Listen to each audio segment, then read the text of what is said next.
Hello viewers, আসসালামু আলাইকুম। Career ম্যাপের আরো একটি শর্ট ভিডিও লেকচারে আপনাদেরকে স্বাগত জানাচ্ছি। আমি এম রুবেল রানা।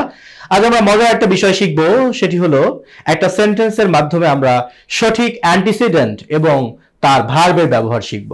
আমাদের অনেকেরই ধারণা রিলেটিভ প্রোনাউনের পূর্বে আমরা যাকেই পাই তাকেই অ্যান্টিসিডেন্ট মনে করে নেই, কিন্তু না, বাক্য পড়ে আসলে অ্যান্টিসিডেন্ট এর সিদ্ধান্ত নিতে হবে।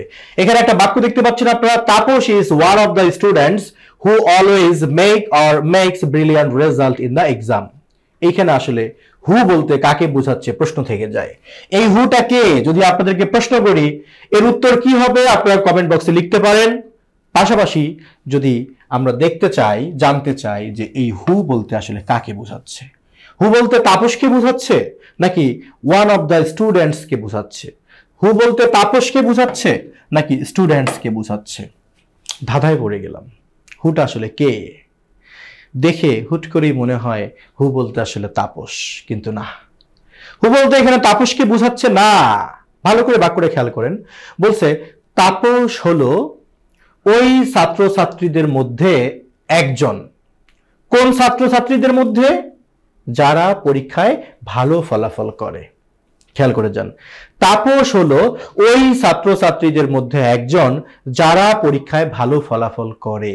সো এখানে হু দ্বারা তাপসকে বুঝায় নাই, হু দ্বারা ওই ছাত্রছাত্রীদেরকে বুঝাচ্ছে যারা পরীক্ষায় ভালো করে, আর তাদের একজন হচ্ছে তাপস।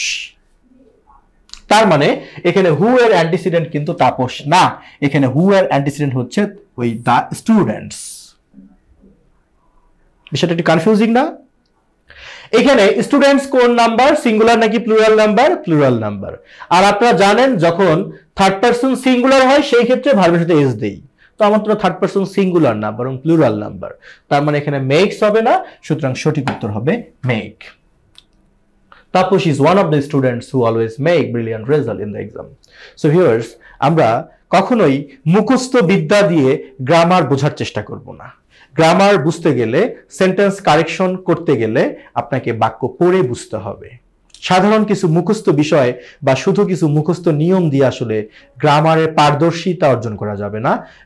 গ্রামার বা ব্যাকরণ, যে কোনো ভাষার ব্যাকরণে পারদর্শী হওয়ার জন্য আপনাকে বুঝতে হবে, উপলব্ধি করতে হবে। সুতরাং আপনাদের সাথে আবারও চমৎকার এরকম একটি শর্ট ভিডিওতে দেখা হবে সেই প্রত্যাশায়। ততদিন পর্যন্ত সুস্থ থাকুন, ভালো থাকুন। আসসালামু আলাইকুম।